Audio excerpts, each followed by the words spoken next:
پوچھا کہ پھر کیا ہے؟ ظاہر ہے جب کافر نہیں منافق نہیں تو پھر مسلمان ہی ہے. ان کا یہ ایک گروہ ہے جنہوں نے ہم سے بغاوت کی, ہم میں سے نکلا ہوا ایک گروہ. تو خوارج بھی تابعین ہے, لیکن مسند احمد میں موجود ہے نبی علیہ السلام نے کہا کہ خوارج جہنم کے کتے ہیں. کیوں؟ اپنے اعمال کی وجہ سے. تو اس طرح نہیں کوئی فضیلت ثابت ہو جاتی. حجاج جو اتنے صحابہ کا قاتل ہے اسے آپ تابعی کہیں گے؟ تابعی تو ہے قانوناً, وہ ظاہر مسلمانوں کا گورنر تھا. لیکن مسلم شریف اٹھا کے دیکھیں, اسماء بنت ابی بکر نے کہا تھا حجاج ہم نے نبی علیہ السلام سے سنا تھا کہ بنو ثقیف میں ایک کذاب ہوگا اور ایک ظالم. کذاب تو ہم دیکھ چکے, ظالم تو ہے. یہ فضیلت ہے, لو سامو. اور مسلم شریف میں موجود ہے اس ظالم نے عبداللہ ابن زبیر کو شہید کیا, ان کی لاش لٹکا دی مکہ شریف میں اور یہودیوں کے قبرستان میں پھینکی, اور ان کی ماں کو بلا کے کہا جو حضرت ابو بکر کی بیٹی تھی بڑی, اما عائشہ سے بھی بڑی, اسماء کو کہ دیکھو میں نے تیرے بیٹے کے ساتھ کیا کیا.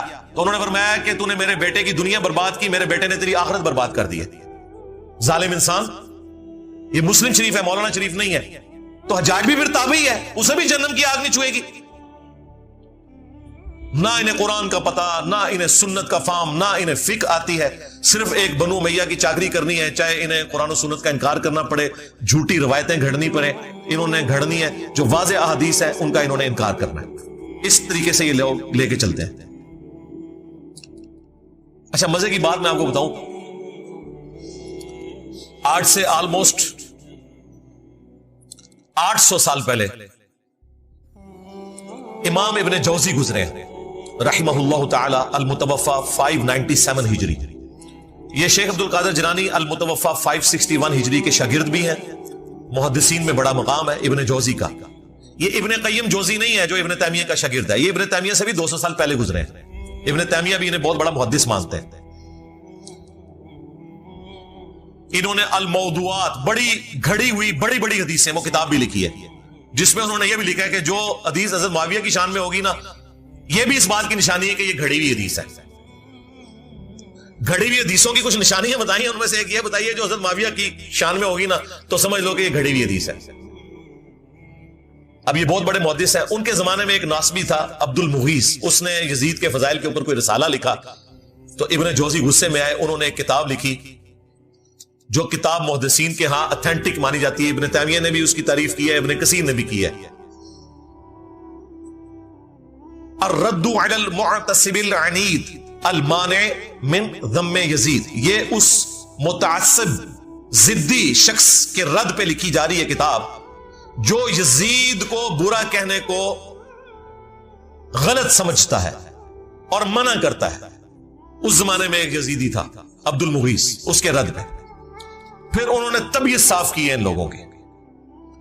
اس میں جب ایک دلیل یہ لی گئی نا کہ یزید جو ہے وہ حضرت معاویہ کا بیٹا ہے اور حضرت معاویہ کے لیے ترمذی میں روایت ہے اے اللہ اسے ہادی اور مہدی بنا, انہوں نے کہا یہ تو روایتی جعلی ہے, اس کی بنیاد کے اوپر تم یہ کلیم کر رہے ہو کہ ان کا یہ ڈیسیژن کرنا کہ یزید کو انہوں نے خلیفہ صحیح بنایا تھا. انہوں نے کہا یہ تو روایتی جعلی ہے. پھر انہوں نے روایت کے اوپر بحث کی. میں نے تو بخاری مسلم سے ثابت کیا یہ فٹ ان نہیں بیٹھتی. حضرت معاویہ کے دور میں جو کام ہوئے ہیں اس میں تو یہ دعا فٹ ان نہیں بیٹھتی. پھر انہوں نے کہا کہ اگر یہ حدیث کوئی صحیح بھی مانتا ہے تب بھی کوئی گارنٹی نہیں کہ نبی علیہ السلام کی یہ دعا قبول ہوئی ہو, کیونکہ نبی علیہ السلام کی کئی دعائیں اللہ نے واپس بھی کی ہے. بخاری مسلم میں آئے, آپ نے دعا کی تھی کہ میری امت آپس میں نہ لڑے, اللہ تعالیٰ نے واپس کر دی. انہوں نے کہا کیا گارنٹی ہے؟ پھر ابن جوزی نے اتنا سخت جملہ لکھا, انہوں نے کہا اس سے بڑی کیا دلیل ہے, اگر حضور کی یہ دعا حضرت معاویہ کے حق میں قبول ہوئی ہوتی بقول تمہارے, اگر یہ روایت ثابت ہے تو حضرت معاویہ جنگ صفین میں حضرت علی کے مقابلے پہ آتے. یہ آدھی اور مادی ہونا ہے کہ خلیفہ وقت کے خلاف کھڑے ہو گئے. کڈا بڑا پٹکار مارے انہوں نے. پھر انہوں نے عامر بن حنبل کا قول بھی نقل کیا. جب ان سے پوچھا گیا کہ یزید کے بارے میں آپ کا کیا موقف ہے, انہوں نے کہا یہ وہی ہے جس نے اہل مدینہ کے ساتھ جو کیا. پوچھا کیا کیا؟ کہا ان کا مال لوٹا, انہیں قتل کیا. تو شاگرد نے کہا صحابی کا بیٹا ہے, حدیث لے لیجئے. انہوں نے کہا حدیث کیا, ایک حدیث بھی اس سے نہیں لینی. اسی لیے دیکھ لیں ذخیرہ حدیث میں صحابہ کرام کی اولاد کی حدیثیں موجود ہیں. حضرت معاویہ 40 سال تک حکمران رہے ہیں, 20 سال تک گورنر اور اگلے 20 سال مکمل طور پہ حکمرانی. بیچ میں ایک حضرت علی والا پیریڈ تھا, اس کے بعد 20 سال ہی حکمران رہے نا صلح حسن کے بعد.